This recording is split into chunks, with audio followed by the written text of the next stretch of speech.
Est-ce que tu peux saluer ton frère, ta soeur? Mets-toi debout, va saluer celui qui est devant, derrière. Dis-lui, sois béni d'être dans la présence de Dieu ce matin.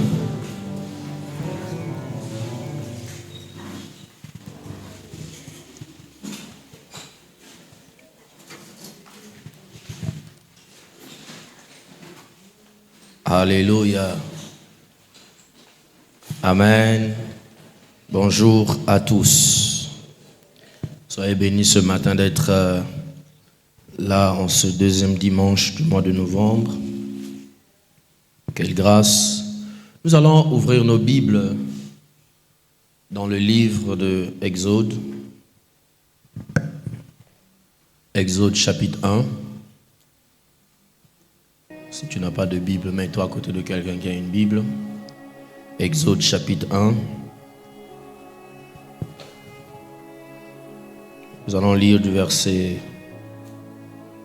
9, du verset 8 au verset 14. Exode chapitre 1, verset 8. Exode chapitre 1, verset 8, verset 14. Vous y êtes? On peut aller? Amen. La Bible déclare ceci. Il s'éleva sur l'Égypte un nouveau roi qui n'avait point connu Joseph. Il dit à son peuple: voilà les enfants d'Israël qui forment un peuple plus nombreux et plus puissant que nous. Verset 10. Allons, montrons-nous habiles à son égard, empêchant qu'il ne s'accroisse, et que s'il survient une guerre, il ne se joigne à nos ennemis pour nous combattre et sortir ensuite du pays. Verset 11. Et l'on établit sur lui des chefs de corvée, afin de l'accabler de travaux pénibles. C'est ainsi qu'il bâtit les villes de Python, de Ramsès, pour servir de magasin à Pharaon. Mais plus on l'accablait, plus il multipliait et s'accroissait. Et l'on prit en aversion les enfants d'Israël. Alors que les Égyptiens réduisirent les enfants d'Israël à une dure servitude. Verset 14.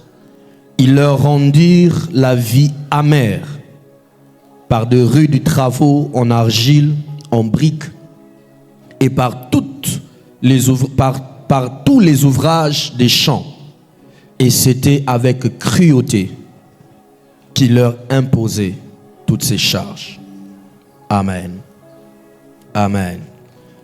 Nous allons prendre Jérémie 12. Jérémie 12, versets 1 à 5. Jérémie 12, versets 1 à 5.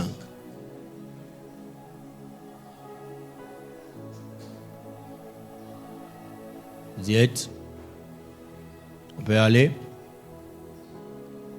Vérifie si ton voisin a trouvé Jérémie. Tu es trop juste, Éternel, pour que je conteste avec toi. Je veux néanmoins t'adresser la parole sur tes jugements. Pourquoi la voie des méchants est-elle prospère? Pourquoi tous les perfides vivent-ils en paix?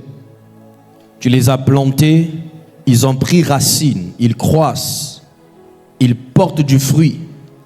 Tu es près de leur bouche, mais loin de leur cœur. Verset 3. Et toi, Éternel, tu me connais, tu me vois, tu sondes mon cœur. Qui est avec toi. Enlève-les comme des brebis qu'on doit égorger et prépare-les pour le jour du carnage. Verset 4. Jusqu'à quand le pays sera-t-il dans le deuil et l'herbe de tous les champs sera-t-elle desséchée?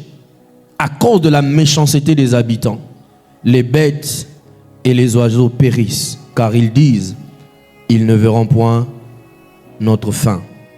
Dieu répond à Jérémie dans le verset 5. Si tu cours avec les piétons et qu'ils te fatiguent, comment pourras-tu lutter avec des chevaux? Et si tu te crois en sûreté que dans une contrée paisible, que feras-tu sur les rives orgueilleuses du Jourdain? Amen. Le premier passage que nous venons de lire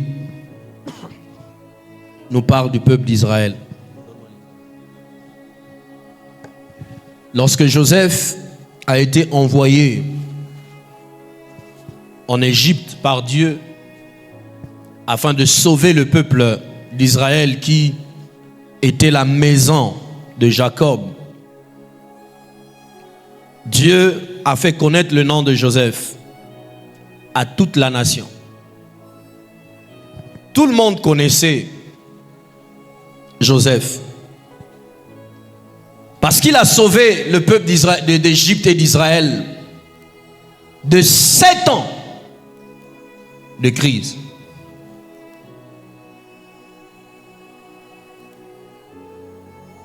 Jacob arrive en Égypte. Ils ont des privilèges parce que son fils est premier ministre. Jacob meurt. Joseph lui-même aussi il meurt. La Bible déclare dans Genèse, chapitre 1 que nous avons lu, au verset 8, dans Exode plutôt, chapitre 1, verset 8, qu'il s'éleva un roi qui ne connaissait pas Joseph. Lorsque ce roi s'élève, écoutez ce qu'il dit. Il dit à son peuple: voilà les enfants d'Israël qui forment un peuple plus nombreux et plus puissant que nous. Allons, montrons-nous habiles à son égard, empêchons qu'il ne s'accroisse, et que s'il survient une guerre, il ne se joigne à nos ennemis pour nous combattre et nous sortir ensuite du pays. Un peuple à qui on avait fait du bien commence à avoir des idées bizarres pour s'élever contre ce peuple. Et Pharaon, frères et sœurs, va avoir une idée. Il va dire: on ne peut pas les laisser s'accroître. On ne peut pas les laisser se multiplier. Vous savez, lorsque Dieu a créé l'homme, la première bénédiction que Dieu a donnée à l'homme, c'est de lui dire de se multiplier. Alléluia. Dieu a dit à l'esprit de l'homme de se multiplier. Et chaque fois que la Bible parle de l'Égypte ou de Pharaon, l'Égypte est souvent le symbole du monde. Et Pharaon est souvent synonyme ou symbole de nos ennemis ou encore du diable. Ce matin, frères et sœurs, je voudrais en quelques minutes vous parler de l'arme cachée de Pharaon. Quand je parle de Pharaon, je parle de ton ennemi. Je parle du malin qui par tous les moyens, pendant que tu ne le sais pas, pendant que tu ne l'imagines pas, il a une arme cachée qu'il ne montre pas, mais qu'il utilise contre toi, contre moi, contre les enfants de Dieu. Pharaon remarque que le peuple est en train de s'accroître. Il dit non, ce n'est pas normal. Il dit, il est en train de s'accroître et devient plus puissant que nous. Ah oui, Pharaon. Donc le fait de s'accroître veut dire gagner de la puissance. C'est ainsi que vous allez voir que lorsque Dieu bénit l'homme, il dit multipliez-vous et il dit assujettissez la terre. C'est lorsqu'on se multiplie qu'on a le pouvoir, qu'on a la puissance d'assujettir. Mais Satan n'aime pas la multiplication. Écoute-moi. Le mot multiplication est une bénédiction pour ta pauvre vie. Lorsqu'il n'y a pas multiplication dans ta santé, multiplication dans tes finances, multiplication dans ta maison, multiplication dans le peuple de Dieu, c'est qu'il y a quelque chose qui ne va pas. Il y a une bénédiction qu'on n'a pas. Une maison qui a commencé à 2, des années après, ils sont qu'à 2. Il n'y a pas multiplication, il y a problème.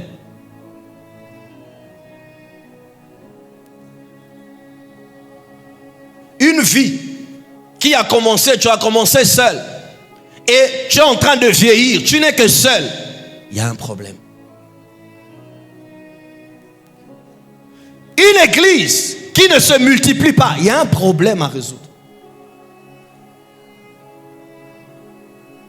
Alléluia. Tu as un niveau donné des finances où tu es resté au même niveau. Ça ne se multiplie pas. Tu as commencé un commerce, tu as commencé une activité. Pas de multiplication. Il y a un problème. Parce que la multiplication est une bénédiction. Et écoutez, il dit, on ne peut pas les laisser se multiplier. Il faut que tu saches que le diable combat ta multiplication. C'est pour cela, le diable sait que même la Bible dit que Dieu bénit jusqu'à combien de générations? Hein? Non. Jusqu'à 1000 générations. Pourquoi il parle de générations? Il n'y a pas de génération sans multiplication.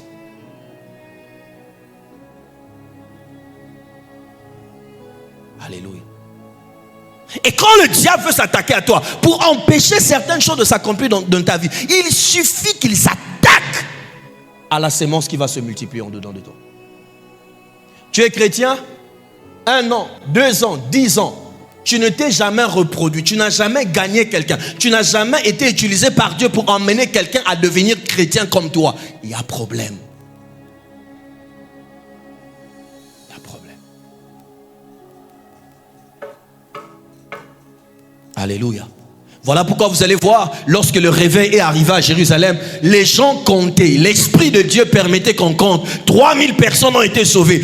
Après, la Bible déclare, 5000 personnes ont été sauvées. L'église s'accroissait. La Bible dit que même la parole ne faisait que s'accroître. Jésus reviendra lorsque la proclamation de la parole va se multiplier et atteindre toutes les nations. C'est alors qu'il reviendra. Pharaon dit, on ne peut pas les laisser se multiplier. Il faut qu'on arrête ça. Écoutez la stratégie qu'il donne. Il dit, qu'est-ce qu'on va faire? On va établir des chefs de corvée. Les corvées, c'est quoi? Ce sont des travaux pénibles. On va établir sur Israël des chefs de corvée. On va les pousser à travailler. Quand ils vont travailler, c'est en travaillant qu'ils vont arrêter de se multiplier. Ah bon? Non. Réfléchissons. La multiplication physique se fait par accouplement d'un homme et d'une femme. Pourquoi ne pas séparer les hommes et les femmes, mais leur mettre des corvées pour les empêcher de se multiplier et devenir puissants? C'est quoi la véritable arme que tu utilises, Pharaon? La véritable arme que Pharaon utilise, qu'il cache, c'est qu'il sait, s'il te donne à toi des corvées, il donne à la femme aussi des corvées. Quand vous sortez à 5 heures du matin pour aller travailler, vous rentrez à la maison à minuit, vous n'aurez pas le temps de vous accoupler parce que vous serez fatigué. L'arme cachée de Pharaon, c'est la fatigue.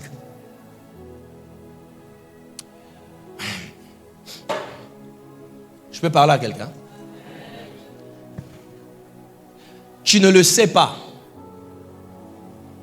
Mais l'ennemi, le diable, ou même tes ennemis, utilisent la fatigue, te poussent à la fatigue pour t'empêcher d'atteindre certaines dimensions.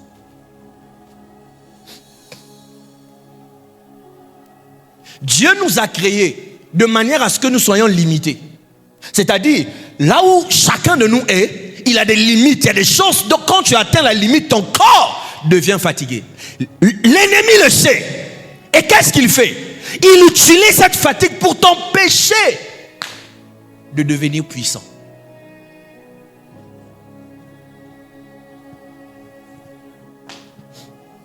Quelqu'un est là? Y a-t-il quelqu'un ici?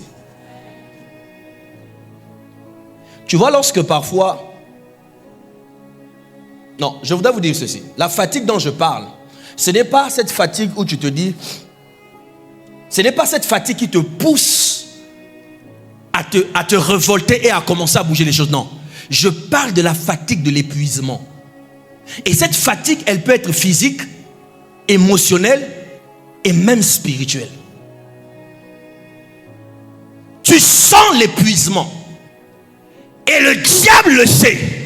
Lorsque tu es épuisé, il va utiliser la fatigue pour te faire asseoir et te dire, je m'arrête maintenant.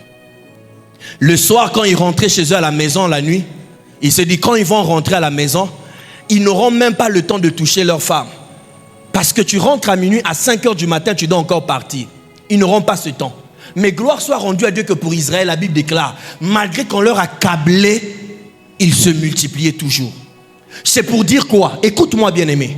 Si tu laisses la fatigue que tu ressens sur ton corps, tes émotions, ou même sur ton esprit, avoir le dessus sur ta vie, il y a des choses que tu ne peux pas atteindre avec Dieu. Il arrivera que tu sois fatigué. Je n'ai pas dit que tu ne seras pas fatigué. Il arrivera. Mais si tu laisses la fatigue avoir le contrôle, le mot à dire, c'est fini. Le diable le sait. Il va l'utiliser.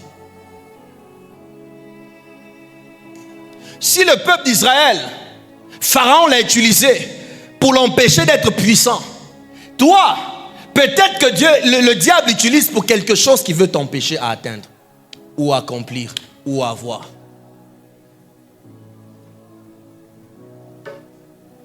Alléluia. Demande à ton voisin s'il est là. Genèse 25.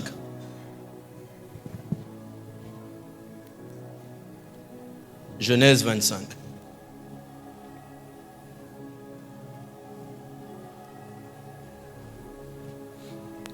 Versets 29 à 33.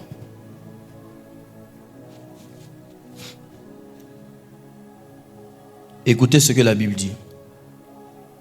Comme Jacob faisait cuire un potage, Ésaü revint des champs, accablé de fatigue. Et Ésaü dit à Jacob, laisse-moi, je te prie, manger de ce roux-là, car je suis fatigué. C'est pour cela qu'on lui a donné le nom d'Édom. Jacob dit, vends-moi aujourd'hui ton droit d'aînesse. Ésaü répondit, voici, je m'en vais mourir. À quoi me sert ce droit d'aînesse? Et Jacob dit, jure-le-moi d'abord. Il le jura et il vendit son droit d'aînesse. Qu'est-ce qui a emmené à Ésaü à vendre son droit d'aînesse? Ésaü, revenant de la chasse, il est tellement fatigué. Il n'a pas la force de préparer. Il voit son frère qui prépare. Son frère savait, il pressentait dans son esprit quelque chose. Il voulait le droit d'aînesse. Quand il lui dit, écoute, je suis fatigué. Je n'ai pas 1 heure pour préparer et manger. Donne-moi la nourriture que tu prépares. Jacob lui dit, toi tu es fatigué, moi j'ai préparé. Alors, pour ta fatigue, tu vas me vendre ton droit d'aînesse. Un homme a perdu son droit d'aînesse juste parce qu'il était fatigué. Et vous savez, l'une des choses qui a fait que lorsque Isaac a béni Jacob, ça a marché. C'est pas juste parce que Jacob s'est présenté devant Isaac, non. C'est parce que Ésaü avait déjà cédé son droit d'aînesse. C'est-à-dire, devant Dieu, lorsque Jacob était devant Isaac, Dieu considérait Jacob comme le premier. À cause de la fatigue, tu es capable de vendre les choses les plus chères que Dieu te donne. Parce que tu laisses la fatigue avoir le dessus sur toi.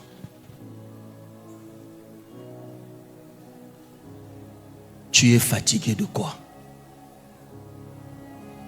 Il y a des gens qui sont fatigués de prier. Ça fait des années, Seigneur, je prie pour ce sujet. Je ne vois pas un changement. Je suis fatigué.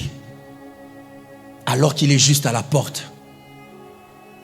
Quand Dieu voulait répondre, il dit, je suis fatigué. Il arrête de prier, ne sachant pas que le fait qu'il a laissé la fatigue avoir le dessus sur lui, il a manqué d'entrer dans une certaine dimension. Tu es fatigué de quoi? Il y a des gens qui sont fatigués de l'attente de Dieu. Ça fait 10 ans que j'attends. Dieu m'avait promis. Ça fait 20 ans, 25 ans, j'attends. Rien ne se passe. Dieu a dit à Habakkuk, écris la prophétie. Si elle tarde, attends-la. Mais dans ce temps d'attente, le diable sait, il te pousse à être fatigué. Samuel a dit à Saül un jour, il lui a dit, écoute, avant que vous allez vous battre, vous m'attendez jusqu'à ce que je vienne. Je ferai le sacrifice. pour que vous ayez la victoire. La Bible déclare, Saül a attendu 1 semaine. Quand il a vu que Samuel ne venait pas, il a décidé d'aller faire le sacrifice. De quoi est-ce que tu es fatigué? Je sers Dieu. Je suis fatigué, je ne vois pas de résultats. Seigneur, aucun résultat. Je suis fatigué. Et tu prends tes effets, tu dis, je laisse, j'abandonne. La fatigue, le diable a utilisé pour pouvoir te submerger. Quelqu'un est là. Ouvrez vos Bibles avec moi dans Psaume chapitre 6. Psaume chapitre 6.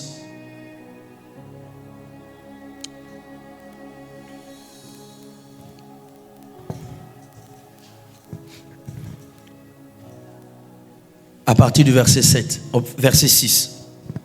Écoutez ce que David dit. Il commence au verset 5, il dit, non, on peut commencer au verset 4. Il dit, mon âme est troublée. Toi, Éternel, jusqu'à quand? Il dit, reviens, Éternel, délivre-moi de mon mal. Sauve-moi à cause de ta miséricorde. Écoutez ce qu'il dit au verset 6. Car celui qui meurt n'a plus ton souvenir. Qui te louera dans le séjour des morts? Verset 7, il dit, je m'épuise à force de gémir. Il dit, je m'épuise à force de gémir. Il veut dire, je suis fatigué à force de gémir. Chaque nuit, ma couche est baignée de mes larmes. Mon lit est arrosé de mes pleurs. Pourquoi? Il continue, il dit, j'ai le visage usé par le chagrin. Il nous donne la raison. Car tous ceux qui me persécutent le font vieillir. Écoute-moi, le diable peut utiliser des persécuteurs pour t'affaiblir, pour te rendre faible, pour te fatiguer au point où tu arrêtes.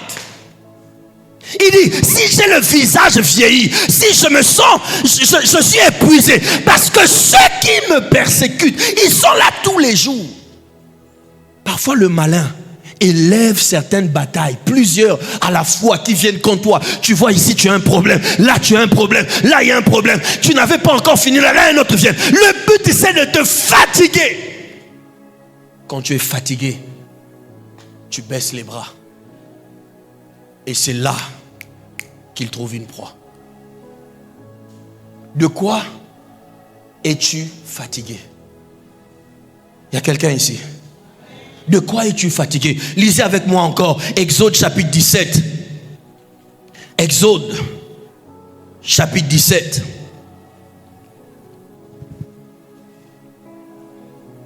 À partir du verset 10.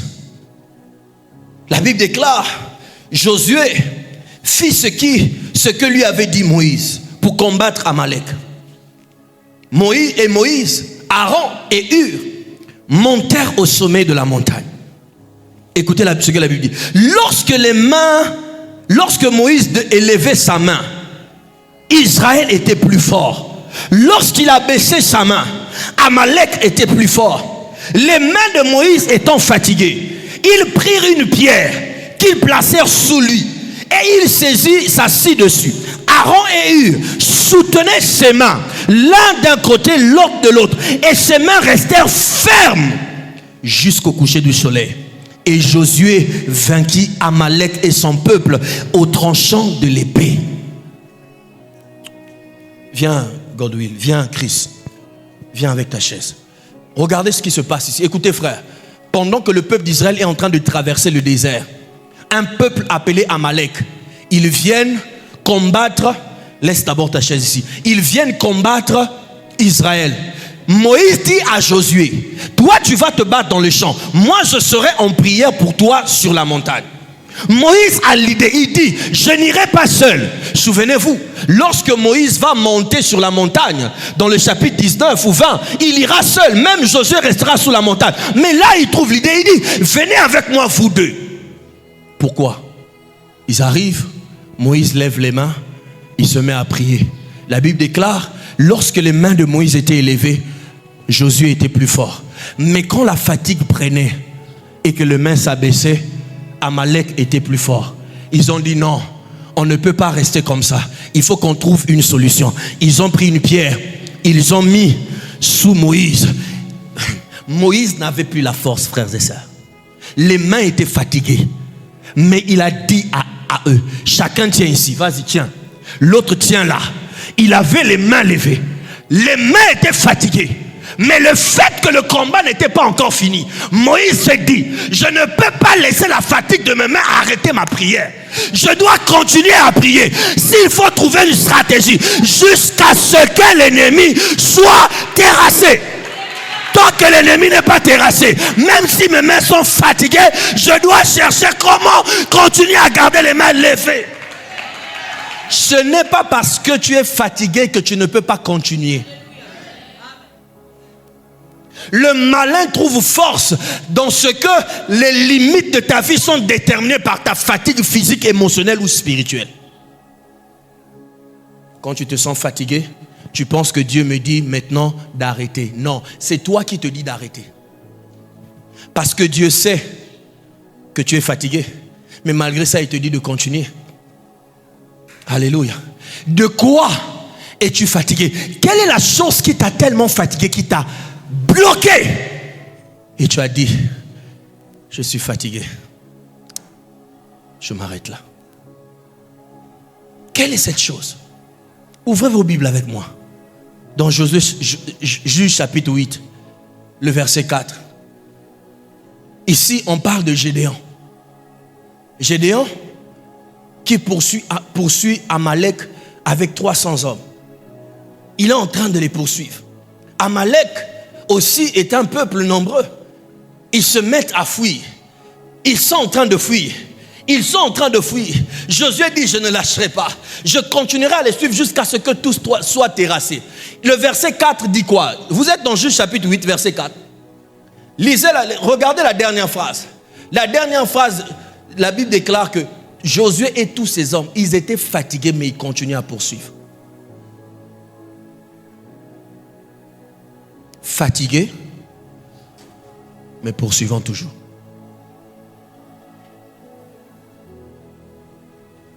Quelqu'un est là? Quelle est la chose qui te fatigue? Es-tu fatigué de quelqu'un? De quelque chose que Dieu t'a donné? Es-tu fatigué d'une mission que Dieu t'a donnée? Écoute-moi, la fatigue est une arme cachée du diable. Il ne te le dira pas, mais il fera tout pour te pousser jusqu'à la fatigue. Voilà pourquoi Jacques dit, résistez au diable. Il dit, soumettez-vous à dire, résistez au diable. Il sait que le diable est un coriace. Le diable est un têtu. Souvent, lorsqu'on fait des séances de délivrance à certaines personnes, le démon qui est à l'intérieur sait qu'il n'a pas le pouvoir. Voilà pourquoi il se manifeste. Mais il essaie de te pousser jusqu'à te fatiguer. Il dit, je ne pars pas. Pourtant, c'est lui qui crie, ah, non, arrête. Mais il dit, je ne pars pas. Il veut te pousser à te fatiguer. Est-ce que tu es fatigué dans ta foi? De dire, je suis fatigué de la vie chrétienne. C'est une arme du diable. C'est une arme du diable. Il y a des gens qui ne comprennent pas certaines choses. Juste au moment où ils commencent à prier et qu'ils ont mis du temps à prier pour quelque chose, ils arrivent à un certain niveau donné, il y a quelque chose qui se passe qui vient les décourager. Pendant qu'ils s'attendaient à ce qu'un changement se fasse. Et puis il y a quelque chose qui arrive. Quelque chose parfois qui arrive, qui semble te dire la chose est devenue pire. Et là, tu te fatigues. Tu fermes ta Bible. Tu arrêtes tout ce que tu faisais. Satan t'a eu. Le diable ne t'attrape pas seulement quand il te possède. Quand il te pousse à être fatigué. Quelqu'un est là. C'est pour cela que vous allez voir, Daniel le savait. Malgré toutes les charges qu'il avait dans le pays de Babylone, la Bible déclare 3 fois il priait dans la journée.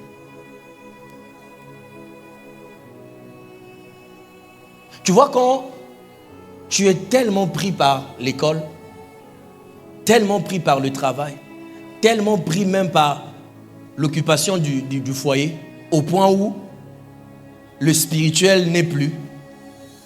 Satan t'a eu. Il t'a fatigué. Il t'a fatigué. Non, je suis trop occupé. Oui, c'est ce qu'il a fait là. Il a dit, mettez-leur des corvées. Qu'ils soient occupés. Lorsqu'ils seront occupés, regardez bien votre Bible. Vous allez vous rendre compte qu'il y a des choses que Pharaon a tuées dans le peuple d'Israël en leur donnant des corvées. Il y a des choses qu'il a tuées en eux. Écoutez, la première chose que Pharaon a tuée, il a tué la spiritualité du peuple d'Israël. Au point où le peuple d'Israël ne reconnaissait même plus la voix de Dieu. C'est ce qui se passe. Même aujourd'hui, lorsque le travail ou les occupations te prennent tout le temps, tu es devenu tellement occupé que tu n'es plus spirituel. Et quand il s'agit des choses spirituelles, tu es fatigué. Au boulot, tu as donné tout. À l'école, tu as donné tout. Et quand tu viens pour servir à l'église, tu viens en servant avec la pensée de la fatigue.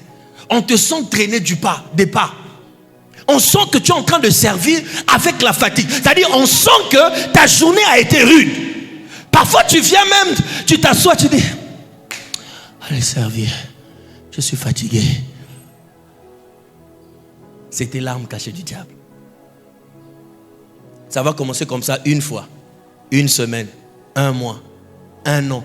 Et c'est comme ça que tu es surpris que des années sont passées. Tu es toujours fatigué pour prier. Tu es toujours fatigué pour lire la Bible. Tu es toujours fatigué pour servir Dieu. Toujours fatigué. Je vous le dis tout le temps. Les païens que vous voyez qui sont élevés dans le monde, aussi occupés qu'ils sont, ils prennent soin de leur spiritualité. Ils prennent soin de leur spiritualité. Ils vont dans leurs réunions qu'ils font. Et fidèlement. Fidèlement. Pourquoi? Ils ont compris. Et comme c'est la stratégie de leur maître, quand ceux qui servent Yahvé, qu'est-ce qu'il fait? Il utilise avec toi. Et tu vas voir que tu es chrétien. Parfois même, les sujets pour lesquels nous venons rendre témoignage, Dieu a ouvert une porte, Dieu m'a élevé. Dieu t'a élevé, oui. Et cette élévation t'a fatigué. Au point où tu ne sais même plus où se trouve Dieu. C'est une âme cachée du diable.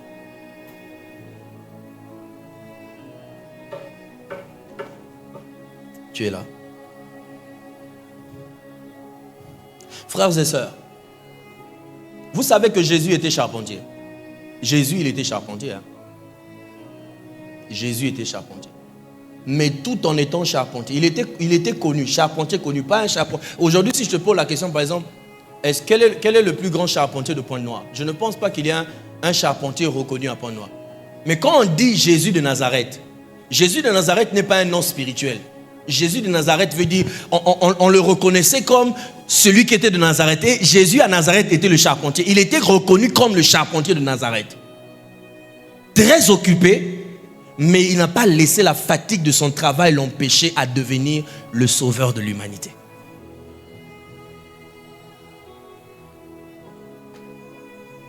Aujourd'hui, les chrétiens se laissent trop aller à la fatigue. Dès que tu sens juste un peu, tu viens de manger même un gros foufou, tu te sens fatigué. Je ne veux plus prier. Je ne veux plus aller à l'église. Et ça commence à avoir un effet dans ta vie, dans tous les domaines. Même dans tes batailles spirituelles que tu as, le diable, il suffit qu'il mette une certaine pression, que tu sois fatigué. C'est ainsi que nous avons aujourd'hui des gens qui passent plus de temps à attendre qu'on prie pour eux-mêmes, sont fatigués de prier. Un jour, un pasteur rendait témoignage. Parfois les fidèles ou les chrétiens, parfois vous n'avez aucun respect des hommes de Dieu. Sérieux. Il y a des fidèles qui n'ont aucun respect des hommes de Dieu. Écoutez, cette femme-là, il appelle un pasteur. Elle se trouve en Europe. Appelle un pasteur qu'elle a vu sur Internet, l'appelle au téléphone. Lui dit, non, pasteur, est-ce que vous pouvez jeûner pour moi? j'ai tel problème. Le pasteur lui a dit, toi là-bas mangeant les hamburgers, moi ici gênant pour toi. Mais ça ne va pas dans ta tête. Ça ne va pas dans ta tête. Ça ne va pas dans ta tête. Et c'est parfois les mêmes personnes comme ça là que vous allez voir qui sont sur les réseaux sociaux en train de critiquer les pasteurs. En train de dire n'importe quoi sur les pasteurs. Mais quand il a un problème, fatigué de sa propre vie, donc toi tu seras en train de manger, quelqu'un en Afrique sera en train de jeûner pour toi. Ah, parce qu'il est pasteur. C'est ça les gens croient. Parce que quelqu'un est pasteur il doit laisser qu'on joue avec lui, qu'on fasse n'importe quoi avec lui, qu'on marche sur lui parce qu'il est pasteur. Non.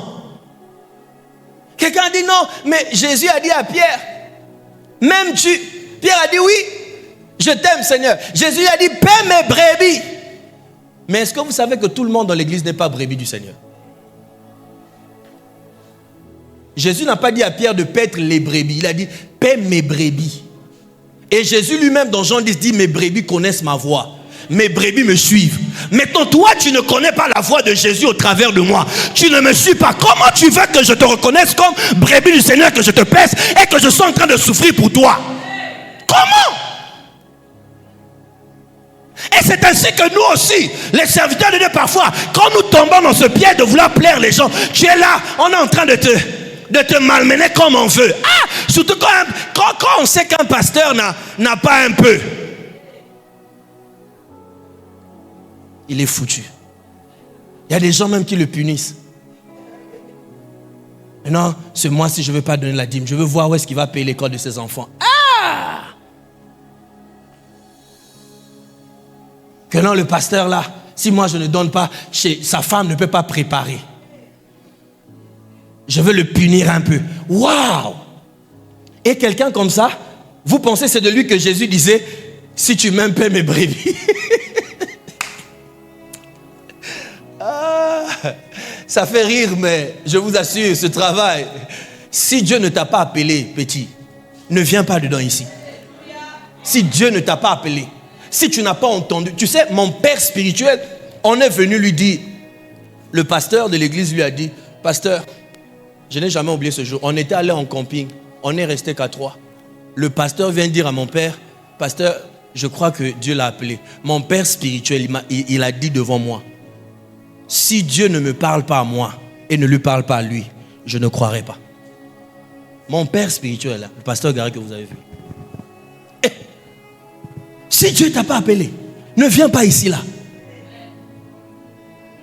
Parce que tu vas rencontrer de toutes sortes.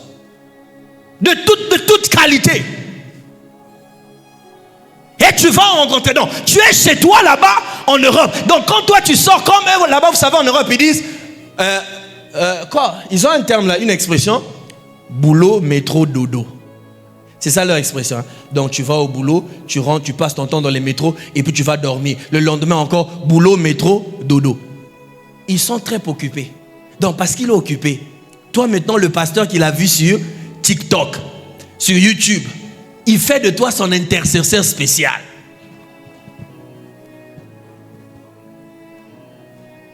Et puis on ne sait pas comment il trouve ton numéro. Et il a le courage d'appeler. Le courage de te donner le sujet. Et le courage de te demander d'arrêter de manger pour lui. Ah, que Dieu nous aide. Ah là là là là. Quelqu'un est là? Y a-t-il quelqu'un ici? Dis à ton voisin, sois une brebis du Seigneur. Alléluia. Alléluia.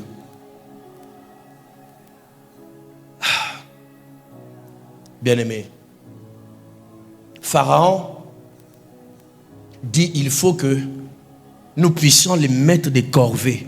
Et quand ils mettent des corvées, ce que j'aime, et je le répète, ce que j'aime, c'est que ce peuple, malgré qu'ils étaient fatigués, ils ont continué à se reproduire, à se multiplier. Pharaon ne comprenait pas, mais qu'est-ce qui se passe avec ce peuple malgré tout? Et vous savez ce qu'ils vont faire dans la suite, c'est qu'ils vont aller voir les sages-femmes pour dire aux sages-femmes, quand leur femme accouche, si c'est un garçon, tuez-le. Vous comprenez qu'au fait, écoutez-moi ce que je dis. Vous comprenez qu'au fait, Pharaon voulait tuer ceux qui avaient la sémence. Il voulait détruire la semence. Vous savez que médicalement, lorsque tu es beaucoup stressé, beaucoup fatigué, même si tu as des rapports avec ta femme, il est possible que vous n'ayez pas d'enfant. Que ta sémence n'ait plus la capacité de produire. C'est des choses déjà qu'il visait depuis là. Il y a des couples aujourd'hui qui sont mariés, qui n'ont pas d'enfants, juste parce qu'ils sont tout le temps fatigués. Le mari très occupé, la femme aussi très occupée, surtout dans ce monde où nous sommes, où les femmes et les hommes sont devenus très occupés. La fatigue tue quelque chose à l'intérieur. Quand vous lisez votre Bible, dans 1 Samuel, chapitre 25, la Bible nous parle de David. David est allé combattre avec ses soldats. Lorsqu'ils arrivent, la Bible déclare que David s'est retrouvé fatigué. Et dans sa fatigue, qu'est-ce qui s'est passé? Un jeune homme, pendant que David était fatigué, un jeune homme de rien du tout, qui n'avait même pas la taille de Goliath, est venu. Il était sur le point de tuer David. Heureusement, un des soldats de David est venu le délivrer. C'est à partir de ce jour-là qu'ils ont dit à David, tu ne viendras plus avec nous au combat. Parce que si toi on te tue, nous sommes finis. Il dit, même si tu es guerrier, mais on préfère que tu restes. À quel moment est-ce que cet homme guerrier qui a tué Goliath était sur le point de mourir par un jeune homme lorsqu'il était fatigué? Quand tu es fatigué, c'est là que le malin vient te proposer des choses que tu n'imagines pas. C'est là que le malin peut venir détruire beaucoup dans ta vie. Imaginez que David était mort. Tous les plans de Dieu, tout ce que Dieu avait prévu devait partir en fumée.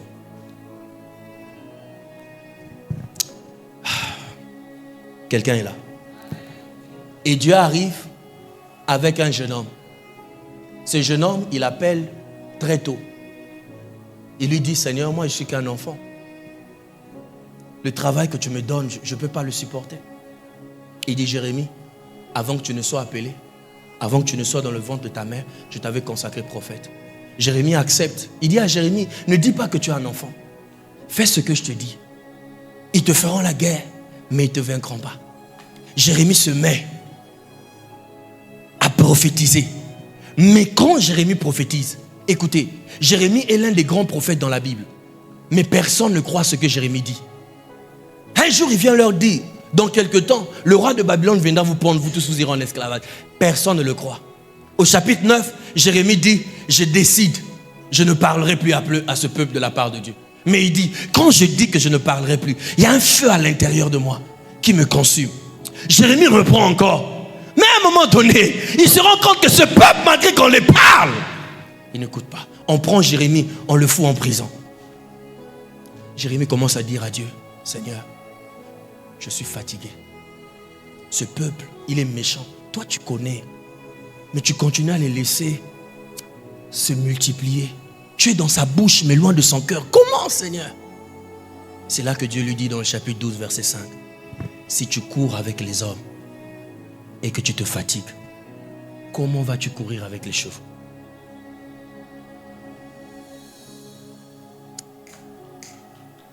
Dieu lui dit, si tu cours avec les hommes. Dieu voulait dire quoi? Écoutez, il dit, si tu cours avec les hommes et que tu te fatigues, mais comment tu vas faire avec les chevaux? Ah, Seigneur, donc tu veux me dire que tous les problèmes que j'ai avec ce peuple-là, tu l'appelles juste le fait de courir avec les hommes. Donc il y a pire qui vient. Il y a pire qui vient. Il dit oui, si tu cours avec les hommes et que tu te fatigues, comment feras-tu avec la plus grande étape qui vient devant? Je veux dire à quelqu'un ce matin, si ce que tu es en train de traverser te fatigue, comment feras-tu avec ce qui vient devant? Et le diable utilise la fatigue pour t'empêcher d'arriver à la dimension où il t'emmène. Il permet que toutes ces choses que tu vis aujourd'hui, que tu puisses te fatiguer avec. N'avez-vous pas remarqué que c'est lorsque vous êtes fatigué que vous remarquez les choses qui ne vont pas? C'est quand tu es fatigué de prier pour quelqu'un que tu remarques, lui aussi, depuis que je prie pour lui, il est toujours comme ça. Mais tu ne vois pas les choses qui commencent déjà à changer un peu. Pourquoi? Parce que tu es fatigué. C'est lorsque tu es fatigué que tu regardes, tu es près de la porte, mais tu sens le poids du truc que tu es proche, à 2 pas. Tu vois seulement que 2 pas c'est beaucoup, mais tu ne vois pas les 100 pas que tu as fait derrière qui t'a emmené jusque là. Parce que le diable utilise la fatigue pour te faire voir des choses que tu ne dois pas voir, afin de t'empêcher à vivre ce que Dieu veut que tu vives. De quoi tu es fatigué? Vous savez qui a écrit les Lamentations? C'est Jérémie. Pourquoi? Parce que Jérémie, on en avait marre. Mais Dieu lui dit, si tu cours avec les piétons et que tu te fatigues, comment feras-tu avec les chevaux? Tu as essayé 1 fois, 2 fois, 3 fois, ça n'a pas marché. Tu dis, j'abandonne. Je suis fatigué de faire ceci, de déposer les dossiers. Je suis fatigué de faire cet examen. Je suis fatigué de ceci. Si tu cours avec les piétons et que tu te fatigues, comment vas-tu courir avec les chevaux?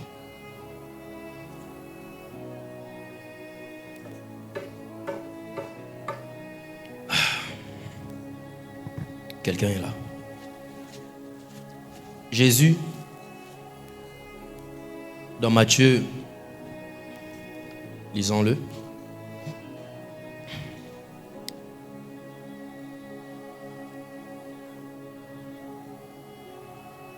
Matthieu 11.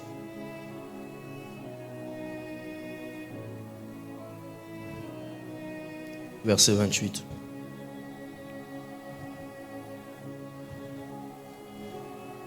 Jésus parle et dit, venez à moi, vous tous qui êtes fatigués et chargés, et je vous donnerai du repos. Quelqu'un suit ça? Est-ce que tu lis ce qui est écrit? Maintenant, je vais te surprendre en te disant que tu n'as jamais compris peut-être ce passage. Parce que quand on lit ce verset, on s'arrête au verset 28. Tu dis, Seigneur, tu as dit, venez à moi vous qui êtes chargés, fatigués, je vous donnerai du repos. N'est-ce pas que tu as besoin de prendre une chaise quand tu viens à Jésus que tu t'assois? N'est-ce pas ce que tu comprends de ce verset? Quand tu viens à Jésus, il n'y a plus de charge, n'est-ce pas? Tu n'es plus fatigué, n'est-ce pas? Tu prends l'épée, tu mets sur la table et tu as les télécommandes et tu te mets à l'aise. Mais le verset 29 explique ce que Jésus est en train de vouloir dire. Jésus dit ceci. Il dit au verset 29, prenez mon joug. Oh, comment tu veux me donner du repos, tu me donnes encore une charge. Parce qu'un joug, c'est une charge. Il dit, prenez mon joug sur vous, recevez mes instructions. Et il dit, car je suis doux et humble de cœur, et vous trouverez du repos pour vos âmes. Et il continue, car mon joug est doux et mon fardeau est léger. Ça veut dire que lorsque tu viens à Jésus, tu es chargé, tu es fatigué. Quand tu viens à lui, ce qui te donne du repos, c'est son joug. C'est la charge, le fardeau qu'il te donne. Je t'explique pour que tu comprennes. Donne-moi ton téléphone. Imaginez que... Viens, Félix. Les petits baffes là ne sont plus là. Soulève d'abord le truc là. Ce truc là. Regardez. Félidri. Mets-toi là-bas. Soulève une charge. Comme le peuple d'Israël. On leur a donné des corvées. Et il vient vers moi. Venez à moi, vous qui êtes chargés et fatigués. Quand tu arrives à Jésus, il t'enlève ton fardeau. N'est-ce pas? Il le pose. Mais il ne te dit pas de t'asseoir. Il te donne son joug. C'est comme si je viens de décharger Félidri d'un sac de 50 kilos de ciment et je lui donne mon téléphone avec mon compte mobile money qui a l'argent dedans. et je lui dis, ce qui est à moi est à toi. Voilà le code de mon mobile money. Quand tu as besoin, tu peux prendre. La question que je vais vous poser, ce téléphone-là pèse 0 kg. Ça pèse, n'est-ce pas? Mais celui-ci pèse plus que celui-ci. Jésus dit, mon joug, il est léger. Et il dit, je suis doux. C'est-à-dire, quand je te donne une charge, je ne le fais pas comme Pharaon qui te fait subir des choses. Ma charge à moi est une bénédiction pour toi. Alléluia. Donc, quand tu viens à Jésus et qu'il te décharge afin que tu sois plus fatigué, il te donne sa charge à lui. Je vais vous poser la question. Qui est déjà fatigué d'avoir un téléphone dans lequel il y a un mobile money qui a des millions et dont il a le code? Mais pourtant, même si on te donne un sac de ciment, on te dit, c'est pour toi, pour que tu mettes quelques briques dans ta maison, tu dois soulever toi-même le sac de ciment. Ça va peser. Hein? Mais le téléphone dans lequel il y a mobile money, tu es même dans la joie. C'est comme si tu étais celui qui tient le sac du chef. Hein? Et il te dit, quand tu as besoin, tu peux te servir. C'est ce que Jésus fait. Mais ça, tu l'as. Le sac de Jésus, tu l'as quand tu le sers. Quand tu prends son joug. Alléluia. Le diable, remets-lui son téléphone, assieds-toi. Le diable utilise la fatigue. Je voudrais que ce matin, en sortant de ce lieu, que tu saches, chaque fois que tu es accablé, fatigué, sache-le que c'est une arme du diable. Chaque fois que tu te dis, je suis fatigué, je vais arrêter de faire ceci, je vais arrêter de faire... Sache-le que le malin a eu le dessus sur toi. Que faire, pasteur? Qu'est-ce qu'il faut faire quand on est fatigué? Parce qu'on sera fatigué. Parce qu'on le sera. La première chose qu'il faut faire, d'abord tu dois te dire en toi que la fatigue ne doit pas être la chose qui doit t'arrêter. Juge 8, verset 4 dit, fatigué mais poursuivons toujours. Même si je suis fatigué, si j'ai une mission à faire, si j'ai un but à atteindre, si Dieu m'attend dans quelque chose, je le ferai. Si je dois servir, je le ferai. Peu importe la fatigue, si c'est le moment où je dois le faire, je le ferai. Alléluia. Si je dois prier, je le ferai. Même si je suis fatigué, si je dois attendre le temps de Dieu, m'attendre à Dieu, je le ferai. Peu importe les propositions qui viendront, j'attendrai le Seigneur. Alléluia. Deuxième chose à faire, quand tu sais cela, pour contrecarrer l'arme de Satan, trouve les choses qui te motivent à continuer même quand tu es fatigué. C'est ce que Moïse a fait. Lorsqu'il était fatigué, il a trouvé une solution. 2 personnes qui lui tenaient la main. Tu dois avoir des choses qui te motivent. Ce matin, je me suis levé.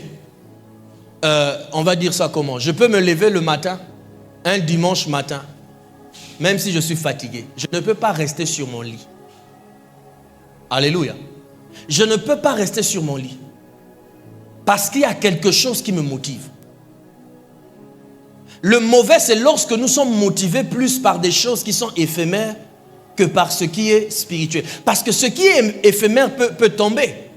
Si ce qui te motive, par exemple, c'est quand tu as les pièces dans ta poche ou tu as l'argent dans ton compte, le jour où il y aura un problème où cet argent est touché, où ton travail est touché, tu n'auras plus la motivation de continuer à prier ou à servir Dieu. Alors, trouve des choses. Écoutez. Quand Moïse est allé sur la montagne, il a emmené 2 personnes. Il a emmené Hur et qui? Hur et qui? Vous êtes là? Est-ce que vous êtes là? Il a emmené Hur et qui? Aaron. Aaron était sacrificateur. Amen. Aaron était sacrificateur. Sacrificateur, c'est-à-dire prêtre de Dieu. Hur était de la tribu de Juda, qui symbolisait la royauté. Donc, Hur ici était celui qui était de la famille dont Dieu avait proclamé une promesse depuis l'époque de Juda. Aaron était le côté spirituel. Moïse dit, s'il y a quelque chose qui peut m'aider à tenir, C'est que je sais qu'un jour, Dieu avait proclamé une parole sur Judas, que le sceptre de la royauté ne s'éloignera pas jusqu'à ce que le Shiloh vienne. Il met Ur à côté, la promesse qui a été faite. Il voit ici la sacrificature, celui qui doit élever la voix vers Dieu. Il le met là. Ses motivations sont basées sur le spirituel et la promesse de Dieu. La promesse de Dieu. Quelles sont les choses qui te motivent à continuer à marcher avec Dieu, même quand tu es fatigué? Paul dit, nous sommes persécutés, nous avons connu la faim, on nous a frappés, mais seulement il dit à la fin de sa vie, j'ai gardé la foi, j'ai combattu le bon combat, j'ai achevé ma course. Qu'est-ce qui a donné à cet homme la force de continuer? Il avait quelque chose qui le motive. Alléluia. Il avait quelque chose qui le motive. Tu dois avoir des choses qui te motivent et des choses qui ne sont pas éphémères, c'est-à-dire des choses qui ne peuvent pas être détruites par les mains des hommes, être prises par les mains des hommes. Voilà pourquoi Job, lorsqu'on lui a tout pris, le diable a touché à tout, Job n'a pas péché contre Dieu, Job ne s'est pas éloigné de Dieu, parce qu'il y avait quelque chose de plus puissant qui motivait Job, de plus puissant que les choses qu'il a. Malheureusement aujourd'hui, nous sommes plus attachés aux choses éphémères qu'aux choses qui sont éternelles. Il suffit juste qu'on touche à nos biens, qu'on touche à quelque chose qui est physique, on perd la motivation, on perd le zèle, on perd la détermination. Qu'est-ce qui te motive de continuer? La fidélité de Dieu doit te motiver. Quand tu sais que Dieu est fidèle, et quand il a dit un mot, cela se fera. Quand il t'a promis, tu ne mourras pas sans avoir vu. Il a dit à Siméon, tu ne mourras pas sans que tu n'aies vu celui qui va sauver Israël. Siméon était devenu très vieux, jusqu'à ce qu'un jour l'Esprit de Dieu dit, va dans le temple. Il voit Jésus, il dit, maintenant, je peux aller en paix. Il y avait quelque chose qui était comme une encre, qui le gardait là. Tu dois le trouver. C'est triste, frères et sœurs, combien nous sommes devenus très mondains sans nous rendre compte. Quand je dis mondain, je ne parle pas seulement des plaisirs du monde, je parle des choses qui déterminent ce que nous sommes. Aujourd'hui, la valeur d'une personne est déterminée par combien il a, quel type de voiture il a, quels vêtements il porte, où est-ce qu'il est allé. Et même s'il n'est pas spirituel, même s'il n'est pas sauvé, aucune valeur. Voilà pourquoi vous allez voir qu'aujourd'hui, les gens respectent plus les païens qui ont une certaine position dans l'entreprise que leur pasteur.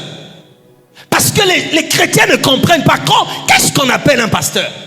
Un pasteur, ce n'est pas quelqu'un qui s'est levé un matin, qui se dit, je deviens pasteur. Non, il y a quelque chose que Dieu a placé sur lui, qui fait que même s'il s'est converti après toi, il y a quelque chose que Dieu a placé sur lui qui fait que devant Dieu, il a une position d'autorité plus que toi. C'est comme ton père, c'est comme ta mère biologique. Même si tu deviens vieillard, tu ne seras jamais le père de ton père. Tu ne seras jamais le père de ta mère. Même s'il marche avec une canne comme ça, si seulement il dit sois béni. Parce que Dieu lui a donné cette position d'autorité, tu recevras la bénédiction qu'il faut. Et les gens ne comprennent pas. Le fait que quelqu'un te donne un certain 10 000, un certain 20 000, un certain 50 000, tu commences à mal parler de ton pasteur. Mais c'est de l'idiotie spirituelle. Ruth l'avait compris. Il a dit à Naomi, c'est pas l'argent que tu avais qui m'a attaché à toi, mais c'est le Dieu que tu avais. Là où tu iras, moi aussi j'irai. Parce qu'il y a quelque chose à l'intérieur qui est plus que l'argent que je vois. Plus que cela. C'est triste. Qu'est-ce qui te met comme une encre, qui te motive? Trouve cette chose qui va te motiver. Alléluia. Afin que tu ne laisses pas la fatigue t'envahir. Que tu le veuilles ou pas, à un moment donné de ta vie, tu seras fatigué de quelque chose. Mais ce matin, je suis en train de dire que ce n'est pas parce que tu es fatigué que tu dois arrêter. Ce n'est pas parce que tu es fatigué que tu dois abandonner. Ce n'est pas parce que tu es fatigué que tu dois lâcher les mains. C'est pas parce que tu es fatigué que tu es devenu faible devant le malin. Non. Tu es fatigué, mais tu continues à poursuivre. Je vais finir en vous disant, frères et sœurs, il est important de prendre soin de soi, soin de son corps. Oui, il est très important. Mais vous savez, peut-être que vous ne le saviez pas, après le confinement, lorsqu'on disait 50 personnes en culte et qu'on faisait 4 cultes ici, il y avait des cultes que j'arrivais, le 3e culte je prêche, mais je sens qu'en parlant, le sang est dans ma bouche. Le sang est dans ma bouche. Parce que le fait de parler, et je sentais que le sang était dans ma bouche, je ne sais comment. Mais il y a quelque chose qui me motivait. Alléluia. Quelque chose me motivait. Qu'est-ce qui est si puissant qui peut te motiver à garder la force? Moïse avait Aaron et Hur. Toi, tu as quoi? Ou tu as qui? Parfois, ayez des gens. Pas des gens à qui vous venez donner juste des sujets. Non. Mais des gens qui vous disent, frère, sœur, je remarque que lorsque nous sommes en culte, tu ne pries plus comme avant. Des gens qui te disent, frère, sœur, quand on parlait souvent, tu étais toujours en train de parler, sortir la Bible. Mais on dirait que tu n'es plus cette même personne. Des gens qui te disent, frère, sœur, je remarque que lorsque tu parles, c'est plus les choses du monde qui sortent de ta bouche. C'est plus les pensées du monde qui sortent de toi. Ce sont des gens qui sont comme Aaron et Hur, qui te permettent de ne pas, quand tu es fatigué que personne ne le sait, le fait qu'ils ont dit ça, tu rentres chez toi, tu te dis, il y a quelque chose qui ne va plus en moi.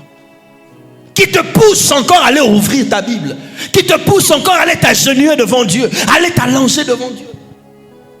Des personnes qui te disent, frère, depuis que tu es maintenant occupé, tu viens que le dimanche. Frère, tu étais là souvent, tout le temps. Vous savez, il y a un frère ici qui m'a touché hier. Qui m'a touché hier. Pendant qu'il pleuvait, j'étais ici à l'église. Et j'étais dans la salle à côté. Je l'observais pendant toute la pluie. Je ne l'ai pas demandé de le faire. Mais il s'est rendu compte qu'il était samedi sûrement. Il s'est dit, il y aura nettoyage. La pluie est grande. Je l'ai vu rentrer dans l'eau, se mouiller complètement. Je l'observais depuis le haut, je le regardais. Il prenait les bidons à les mettre là pour que l'eau de la pluie tombe, que les bidons soient remplis. J'ai dit, waouh, c'est extra ça. C'est extra. On a besoin des gens qui te... Lorsque même tu commences à devenir quelqu'un qui arrive à l'église, attends, tu commences à être en retard. Quelqu'un te dit, frère, comment tu commences à venir à l'église juste à la fin? Il y a des gens qui trouvent ça normal. Tu es serviteur ouvrier dans l'église. Tu viens quand tout s'est arrangé. Et tu viens justement, toi c'est celui qui doit recevoir. Est-ce qu'avant tu étais comme ça? La question que je vais te poser, qu'est-ce qui t'a fatigué? Qu'est-ce qui t'a fatigué? Qu'est-ce qui t'a fatigué? Et le malin se réjouit de ça. Toi qui étais zélé, lorsqu'on disait l'église va faire, tu étais le premier à te présenter, pasteur. Mais là, lorsqu'on dit ça, tu te mets en retrait. On a mis des corvées sur toi. Le peuple d'Israël s'est dit, il n'y a pas d'excuse à se faire. Vous nous mettez des corvées, on va continuer à se multiplier. Rien ne nous arrêtera. Et je prie que rien ne t'arrête. Peu importe la fatigue, que tu continues à poursuivre le chemin, continue à servir Dieu, continue à prier, continue à attendre à Dieu, continue à chercher Dieu, continue à faire ce que Dieu te donne. Peu importe la fatigue du corps émotionnel ou spirituel, tu continues à le faire. Et enfin, lorsque tu es fatigué, ressource-toi. Ressource-toi.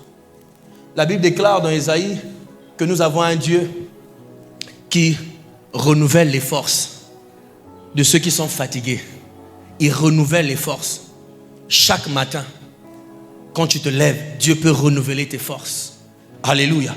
Il peut renouveler tes forces. Je vous ai dit, ce matin, je me suis levé, je me sentais fatigué parce que ça fait 2 jours qu'on n'a pas le courant à la maison. Je ne dors pas bien comme il le faut, mais je me suis réveillé fatigué. Et je sais comment aller me ressourcer. J'ai dit, Seigneur, il faut que tu me renouvelles les forces. Et il m'a renouvelé les forces en faisant ce qu'il faut faire. Renouvelle les forces en Dieu qui te donne encore la motivation.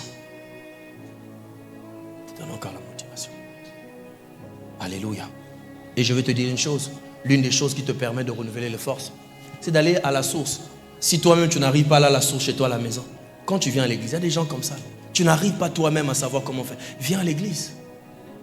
Et que tu vois ces temps de prière comme la sœur nous a conduit ici là, ça renouvelle tes forces. Ça renouvelle tes forces. Alléluia. Est-ce que tu peux te mettre debout là où tu es? Alléluia.